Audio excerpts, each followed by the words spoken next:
All religions are not the same. Hinduismல karma இருக்கு, இஸ்லாம்ல mercy இருக்கு, ஆனா கிறிஸ்டியானிட்டி உடைய வேர்ல்ட் வியூவே வந்து வேற மாதிரி இருக்கு. ஸோ இப்போ பாருங்க, ஹிந்துவிசம், கிறிஸ்டியானிட்டி, இஸ்லாம் மூணும் வந்து ஒரே மாதிரி நம்ம யோசித்தோம்னா இந்த ஒரு விஷயத்துலேயே வந்து எவ்வளோ டிஃப்ரென்சஸ் இருக்கு பாருங்க. இந்த மாதிரி நிறைய விஷயங்கள் இருக்கும். சரி, இப்போ all religions are not the same. How do we go on to say that Christianity is the true religion?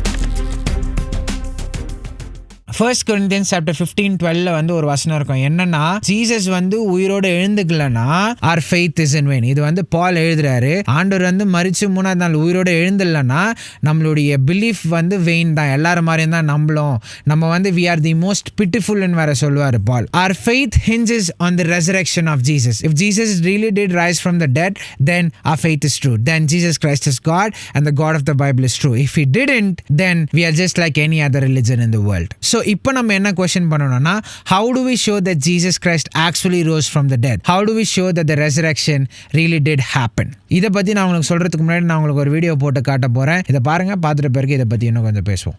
How do we explain the fact that this man gets crucified by the Romans and then people claim to see him after he died and were willing to be put to death for that belief? நம்ம ஸ்டார்டிங்கில் ஆக்ஸ்லலாம் படிக்கும் போது என்ன இருக்கும்னா, ஆண்டவர் உயிரோடு எழுந்து எல்லாரையும் ஆசீர்வதிச்சுட்டு திரும்ப போயிட்ட பிறகு அவருடைய டிசைபிள்ஸ் எல்லாருமே வந்து they were persecuted. The early church was persecuted and most of the disciples were martyred. ஸ்பெசிஃபிக்காக 4 பேர் வந்து கன்ஃபார்மாக மார்டையர் ஆயிருக்காங்க. நம்ம ஹிஸ்டாரிக்காக நம்ம அதுக்கு ஒரு கேஸ் பண்ண முடியும். ஆனால் நம்மளுக்கு பைபிள் படிக்கும் போது என்ன தெரிய வரோன்னா, ஆண்டவரை பார்க்கறதுக்கு முன்னாடி டிசைபிள்ஸ் எல்லாருமே பயந்துட்டு இருந்தாங்க, போய் ஒளிஞ்சிட்டு இருந்தாங்க.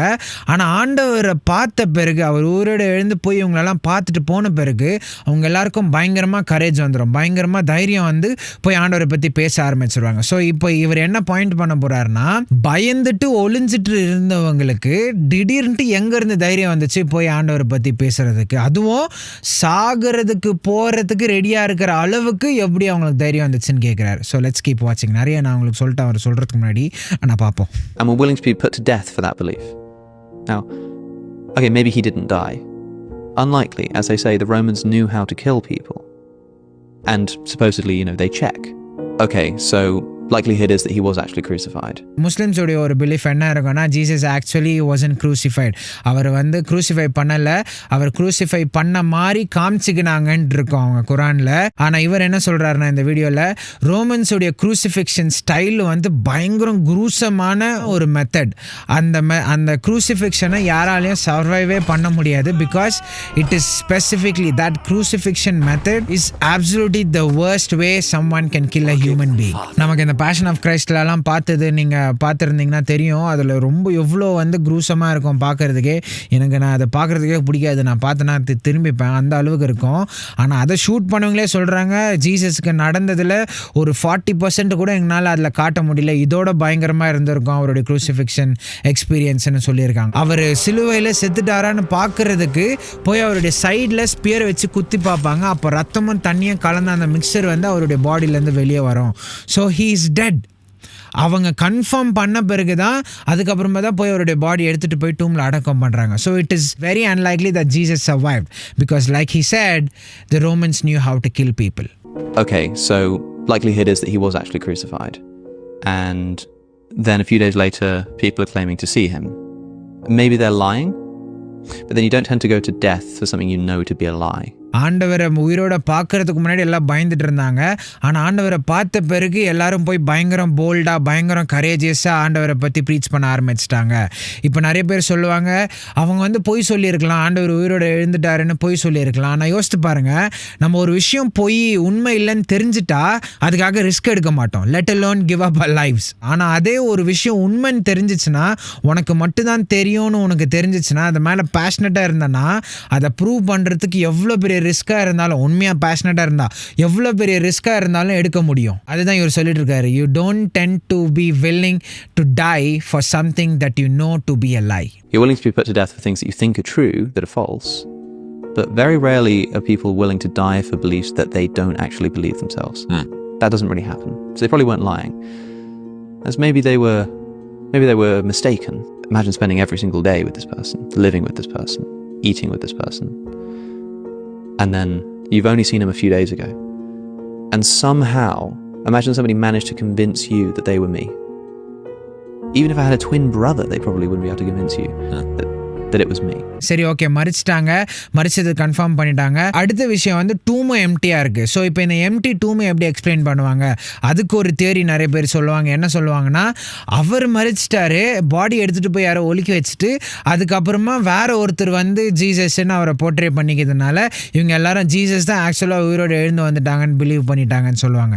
அதுக்கு அவர் என்ன சொல்கிறாருன்னா, எனக்கு யோசித்து பாருங்க, ஒரு பர்சன் கூட 3.5 years நீங்கள் ஸ்பெண்ட் பண்ணுறீங்க, 3.5 years ஸ்பெண்ட் பண்ணுறீங்க, ராவம் பகலும் அவங்க கூட தான் இருக்கிறீங்க, அவங்க கூட தான் சாப்பிட்றீங்க, அவங்க கூட தான் மினிஸ்ட்ரி பண்ணுறீங்க, எல்லா இடத்துலையும் போகிற இடத்துக்கெல்லாம் கூட ஒன்றா தான் போகிறீங்க, எல்லாமே சேர்ந்து பண்ணுறீங்க 3 வருஷத்துக்கு கண்டினியூஸாக, எல்லாமே கூடவே இருந்து பார்த்தவங்க அவங்கள வந்து இன்னொரு பர்சன் வச்சு இவர் தான் அவர்னு ஏமாத்துறது வந்து it is next to impossible. And then you've only seen him a few days ago, and somehow imagine somebody managed to convince you that they were me.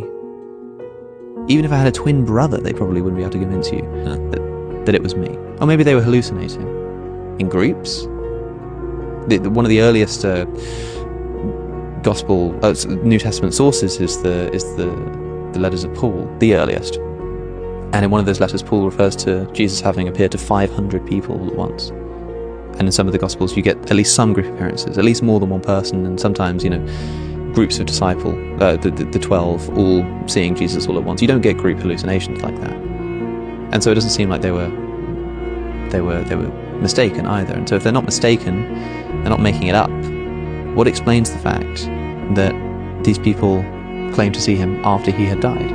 That's the group hallucination theory. ஹலுசினேஷன்னா வந்து ஒரு ஆக்சுவலான விஷயம் நடந்திருக்காது, ஆனால் அது நடந்த மாதிரி நம்ம யோசித்துப்போம், அதுதான் ஹலுசினேஷன். ஆனால் இது ஒருத்தருக்கு நடக்கிறது இல்லை, குரூப்ஸில் நடக்குது. அவர் ஒரு வசனத்துக்கு ரெஃபர் பண்ணுவார், பால் வந்து அவருடைய லெட்டர்ஸில் எழுதுவார், அவர் உயிரோடு எழுந்த பிறகு 500 பேருக்கும் மேலே இருக்கிற ஒரு குரூப்புக்கு அப்பியர் ஆனாருன்ட்டு பால் அவருடைய லெட்டர்ஸில் எழுதுவார். இப்போ ஒருத்தர் ஹலுசினேட் பண்ணுறாங்கன்னா ஒத்துக்கலாம், ஆனால் ஒரு குரூப் ஆஃப் பீப்புள், அந்த 500 பேரும் ஒரே இடத்துல ஒரே நேரத்தில் ஒரே ஒரு பர்சனை சேம் ஹலுசினேஷனை பண்ணுறாங்கன்னா அதுக்கு வந்து சயின்டிஃபிக்காக நம்ம எந்த ரீசனிங்குமே பண்ண முடியாது, அதை வந்து நம்ம ப்ரூவே பண்ண முடியாது, ஏன்னா அந்த மாதிரி நடக்காது. அந்த 500 பேருக்கு அப்பியர் ஆனது மட்டும் இல்லை, நிறைய இடத்துல டிசைபிள்ஸுக்கே மல்டிபிள் டைம்ஸ் அவங்க எல்லாம் ஒன்றா இருக்கும் போது ஆண்டவர் அப்பியர் ஆகி நான் தான் ஜீசஸ்ன்னு அவங்களுக்கு சொல்கிறாரு. So they were not lying, they were not mistaken. So what explains the fact that these people were willing to go to their deaths for something that they believed? Unless and until that Jesus Christ actually came back from the dead and appeared to them and emboldened them and gave them courage to go preach the gospel, it is highly unlikely that a group of first century Jews who were scared for their lives somehow become emboldened to go preach the gospel to the ends of the world. I don't think that's something that happens very often. இந்த மாதிரி நிறைய விஷயங்கள் வந்து நம்ம ஆண்டவருடைய ரெசரக்ஷனை prove பண்ணுறதுக்கு சொல்லலாம். இந்த ஆர்குமெண்ட்ஸ் மட்டும் இல்லை, இன்னும் நிறைய ஆர்குமெண்ட்ஸ் இருக்குது. ஸோ நம்ம வர வீடியோஸில் அதெல்லாம் கவர் பண்ண ட்ரை பண்ணுவோம். ஸோ உங்களுக்கு இந்த video பிடிச்சிருச்சுன்னா definitely hit that like button and subscribe to stay updated with all of our videos, and let me know in the comment section what you thought about this video. அப்புறம் இந்த வீடியோவை உங்களோட search குரூப்பில், உங்களோட search ஃப்ரெண்ட்ஸில் இல்லை உங்களோட ஃப்ரெண்ட்ஸுக்கே வந்து அனுப்பிச்சி விடுங்க. பாரு, நாங்கள் வந்து இயேசு கிறிஸ்துவை வந்து சும்மா வந்து நாங்கள் நம்மள இந்த மாதிரி விஷயங்கள்லாம் நிறைய இருக்குது, இதெல்லாம் பார்த்துட்டு தான் வந்து நாங்கள் அவர் ஆண்டவர் அவர் கடவுள்னு சொல்கிறோன்னு அனுப்புங்க. It will be a fun conversation starter, to get a conversation going about Jesus with your friends and family. Okay, I'll see you guys again in another video. Bye. If you are someone like me who speaks Tamil but doesn't read Tamil, but you always wanted to read the Bible in Tamil, then the Tanglish Bible is absolutely for you. The Tanglish Bible is a Romanized version of the Bible, meaning the Bible is still in Tamil but it's written in English, so hence the name Tanglish Bible. This is really great when you're reading through the Bible in English or any other language for that reason, and are struggling to understand the meaning of a passage because you don't speak that language. Now you don't have to worry about that if you have the Tanglish Bible. So if you want to grab one, check out the link in the description and use code PM10 at checkout for 10% off. That is PM10 for 10% off at checkout.